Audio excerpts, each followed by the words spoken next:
नमस्कार दोस्तों, स्वागत है आपका A to Z स्टोरीज अद्भुत ऑफिशियल पर। साधु संत फकीर गुरु रहबरों की सदा ही जय जयकार। आज अब जब पुरोहित जी और नाई को गोगा जाहरवीर पीर जी महाराज जी सगाई के टीके के लिए पसंद आए तो वो तो होना ही था, क्योंकि गुरु गोरखनाथ जी का ये वचन था, गुरु जलंधरनाथ जी का ये वचन था, और वह माता ने जो लिखा वो कभी मिट नहीं सकता। योगी के वचन मिट नहीं सकते। अब आज हम आपसे गोगा जी की सगाई का बयान करेंगे। सज्जनों, पुरोहित जी ने महाराज उमरपाल सिंह की आज्ञा अनुसार अपने नाई को टीके की सारी सामग्री महल के आंगन में रखने को कहा।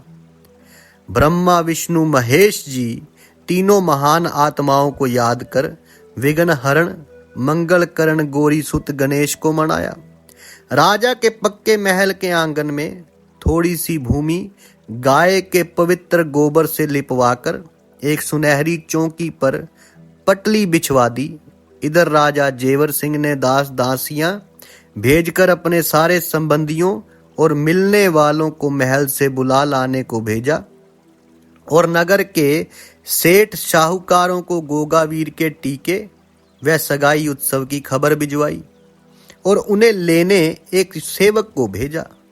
अपनी बांदी मुगांदे के नगर की सारी नारियों को बुला लाने की आज्ञा महारानी बाछल जी ने दे दी, जिसे सुनकर मुगांदे ने हाथ मुंह धोकर नैनों में सुरमा, माथे पर चमकीली बिंदी लगाई और मतवाली चाल से छम छम करती अपनी पायल की झंकार सबको सुनाती हुई घर घर जाकर महारानी बाछल की सारी सखी सहेलियों और सेठ साहूकारों की कुनबे वालियों को गोगा जी महाराज की सगाई की खबर देकर राजमहल की तरफ सबको रवाना कर रही थी, जिसे सुनकर तमाम नगर निवासी नई नई पोशाकें पहनकर गोगावीर जी महाराज की सगाई के लिए महाराज उमरपाल सिंह के महल को दौड़े चले आ रहे थे।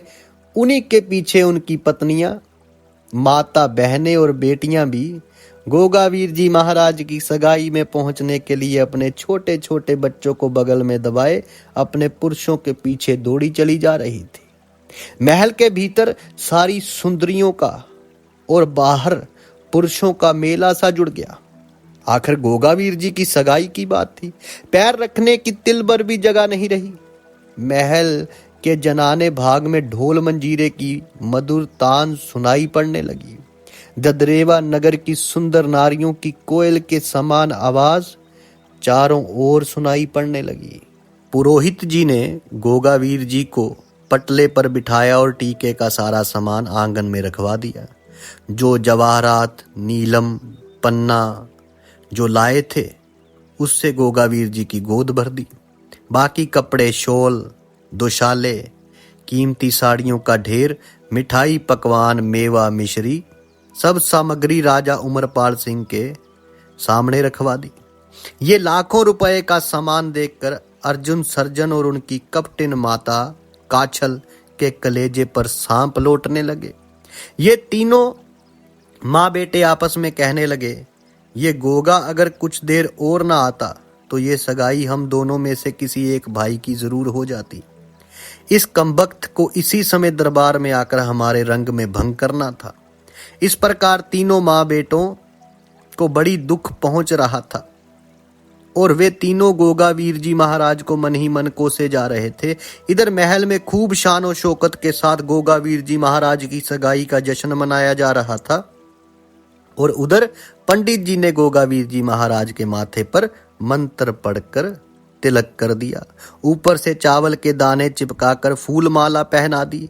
जब सब नर नारियों ने अपनी अपनी हैसियत अनुसार न्योछावर कर दिया, नाई पुरोहित ने कटोरों में भरकर हर नगर निवासी को मिठाई पकवान दिए। वे सब हंसी खुशी गोगावीर जी महाराज की सगाई के गीत गाते और तारीफों के पुल बांधते अपने अपने घर जा पहुंचे।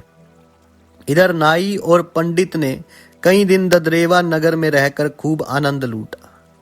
भांति भांति के पकवान और मिठाई खाकर महाराजा उमरपाल सिंह की जय जयकार करके उन्होंने विवाह की तिथि फागुन बदी नौमी का मुहूर्त निकाला।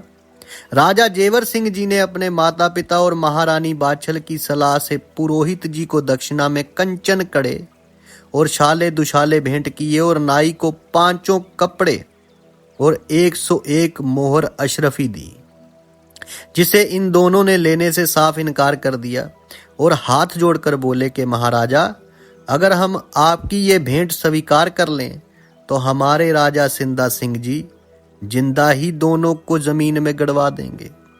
कहेंगे तुमने कन्या के दरवाजे पर पहुंचकर अपना धर्म भ्रष्ट किया है। वो कहेंगे कि हमारे यहां से क्या तुम्हें कम मिलता है जो तुमने उन लोगों के सामने हाथ फैलाया। हमारे राजा ने हम दोनों को भर भेंट दान दक्षिणा देकर अपने आपके दरवाजे पर भेजा है। ये कहकर शीश नवाए बिना कुछ लिए ही नाई और पुरोहित वहां से विदा हुए। सैर सपाटे करते हुए समुद्र तट पर 2-3 दिन बाद जा पहुंचे, जहां उन्हें वहीं दोनों मलाह गुरु जलंधर नाथ जी के भेजे हुए अपनी नौका लिए समुद्र तट के घाट पर तैयार मिले। इस बात को समझिए, जब गुरु अपनी मौज में होते हैं, गुरु अपने मुरीदों का ध्यान रखते हैं। तो रानी सिरोंजा जी के लिए गुरु जलंधर नाथ जी को पहले ही सब कुछ मालूम था, तो ये मलाह उनकी माया से वहां प्रकट थे। अब नौका लिए समुद्र तट के घाट पर तैयार मिले। उन्होंने तुरंत ही दोनों को दिन छिपने से पहले ही तंदुल नगरी के तट पर जा उतारा। नाई और पुरोहित मन ही मन प्रसन्न हो नगर के समीप जा पहुंचे। नगर के समीप पहुंचते ही उनके सामने से पनहारिन खाली घड़े लिए आती हुई दिखाई दी और उसने उनके सामने छींक दिया। जरा और आगे बढ़े तो फौरन ही बिल्ली रास्ता काट गई। पुरोहित जी का तीनों अपशुगन एक साथ देखकर बड़ी जोर से माथा ठनका, क्योंकि उस समय इन चीजों को बहुत ज्यादा माना जाता था। हालांकि इसे अंधविश्वास भी कहा जाता है और गुरु गोरखनाथ जी महाराज ने इसे अंधविश्वास ही कहा। तो लेकिन अब पुरोहित जो है वो इन चीजों को मानता था, तो अब मन ही मन वो देखकर उदास हो नाई से बोला, इस समय राजमहल में पहुंचना मौत के मुंह में जाने के समान है। बड़े भारी अपशुगुन हुए हैं, इसलिए मेरी बात मानकर अपने अपने घर चलो। सुबह राजमहल में चलेंगे, भगवान सभी भली करेंगे। इस प्रकार सलाह मशवरा कर दोनों अपने अपने घरों को चले गए।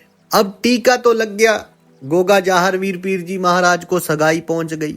लेकिन आगे क्या हुआ जब राजा सिंधा सिंह जी के पास ये खबर पहुंची कि तंदुल नगरी की राजकुमारी श्रीयल की शादी जो है वो तय हुई है ददरेवा नगर के राजा गोगा जाहर वीर पीर जी महाराज के साथ, राजकुमार के साथ।